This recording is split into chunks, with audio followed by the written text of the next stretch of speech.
Lorsqu'on parle des relations homme-femme, il faut comprendre une chose essentielle. Les attentes sont différentes. Et pourquoi? Parce qu'une femme et un homme n'évoluent pas avec la même vision du temps et des priorités. Prenons un exemple. Quand tu prends un homme de 27 ans qui sort avec une femme de 25 ans, bon, à première vue, ils sont de la même génération. Tu vas te dire qu'ils ont les mêmes priorités, ils vont aller ensemble, ils sont bien. Mais en réalité, ils n'ont pas forcément la même vision. Pourquoi? Parce que les femmes ont une horloge biologique et les hommes ont une horloge financière. Jusqu'à présent, ça va ou je continue? Une femme de 25 ans, elle commence déjà à penser à sa stabilité sentimentale. Pour elle, l'idée de se poser, de se marier et d'avoir des enfants avant 30 ans devient une priorité. Même si elle est indépendante financièrement, elle ressent souvent une pression sociale et personnelle pour réussir sa vie sentimentale. Et du coup, si elle est en couple avec un homme qui pour elle ne semble pas vouloir se poser ou accomplir ses attentes, elle va forcément le quitter. Et je connais des cas où c'est arrivé, ils se sont séparés, pourtant ils s'aimaient, mais la femme avait soit une pression venant des parents ou des copines, ou elle-même elle se disait que non, t'es trop jeune pour moi. Et pourtant, le gars a 27 ans, mais elle te dit quand même que t'es trop jeune pour moi, tu n'es pas encore prêt. Tu te dis, mais pourquoi? Bon, c'est parce que c'est des choses qu'on ne comprenait pas avant, vous voyez ce que je veux dire. De l'autre côté, l'homme, lui, il ne fonctionne pas de la même manière. Lui, il pense d'abord à sa stabilité financière. Il se dit qu'avant de fonder une famille, il doit être capable d'assurer un certain niveau de vie pour sa femme, ses futurs enfants et même pour sa propre famille. Il est dans une course à la réussite. Il dort et se réveille en pensant à l'argent. Il peut aimer une femme, mais tant qu'il n'a pas atteint sa stabilité financière, il aura du mal à réellement s'engager parce qu'il saura qu'il aura un petit frein. Il y aura toujours ce petit truc qui va le bloquer. D'ailleurs, il y a un autre point à prendre en compte.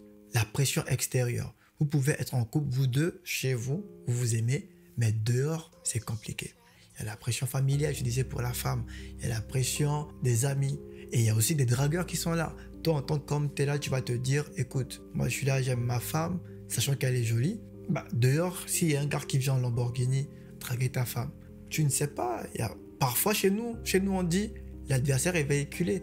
L'adversaire a de l'argent. L'adversaire fait des virements bancaires. Toi, tu es là, tu vas te dire, ah putain, je peux pas rivaliser avec la concurrence. Il y a des vidéos où on voit deux jeunes couples qui avancent et il y a une voiture qui va s'arrêter, la meuf s'arrête, donne son numéro. Il y a beaucoup de vidéos du genre que je tombe dessus.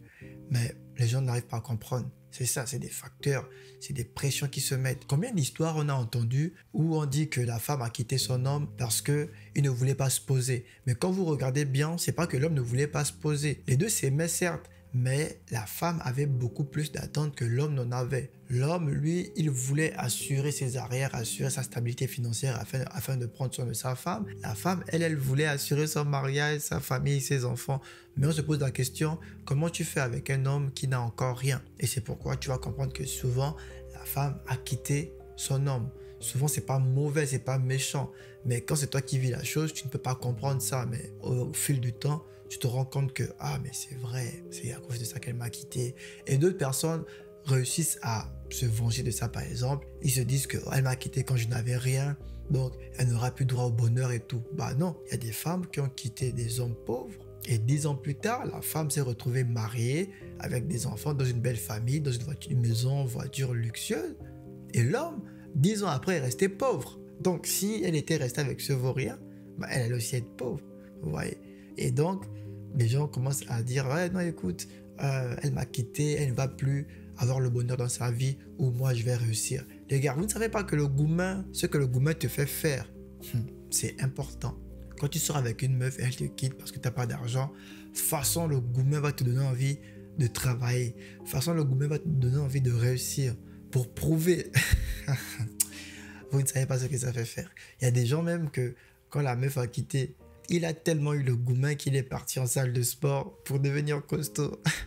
J'ai beaucoup de potes qui me disent, non, écoute, la majorité des hommes que tu vas voir partir en salle, après là, tu le vois, il était là, maigre. Après, tu vois un bon matin, il va en salle tout le temps.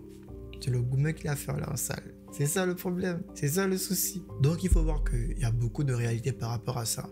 Donc, un homme qui n'est pas encore stable financièrement sait que sa femme ou sa petite amie n'est pas vraiment encore acquis. Quand il est là, il sait que, non, tu n'es pas encore acquis. Et même là, encore plus tard, quand tu finis par avoir l'argent, il y a d'autres problèmes, mais on en parlera peut-être dans d'autres vidéos. Mais sachez que pour un homme, c'est compliqué. Même s'il voulait aujourd'hui, il y a des choses qui vont le bloquer. Et la femme aussi, c'est compliqué parce que même si elle voulait rester avec toi, il y a des facteurs qui font en sorte que c'est compliqué. Moi, il y avait un vieux qui m'avait dit, écoute, vous êtes là, tu as 15 ans, ta femme est encore à la maternelle. Je me suis dit, pourquoi? Et maintenant, je me dis, bah écoute, l'écart d'âge, c'est bien ou pas? Dites-moi. Est-ce que vous pensez que l'écart d'âge, c'est bien?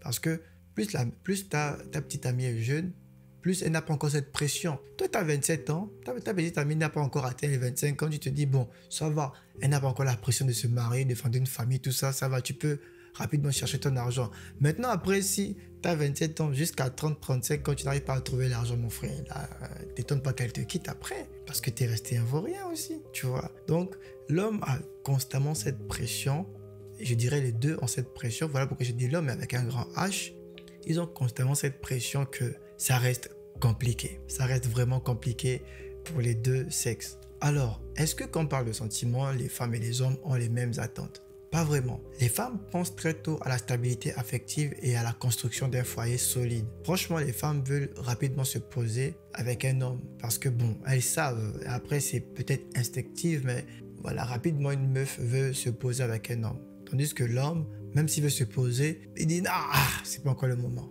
On va pas se nourrir d'eau fraîche et d'amour, vous voyez. Est-ce que tu penses que les hommes et les femmes ont les mêmes attentes? Dis-moi un peu dans les commentaires, j'aimerais bien voir ton avis et savoir ce que tu penses.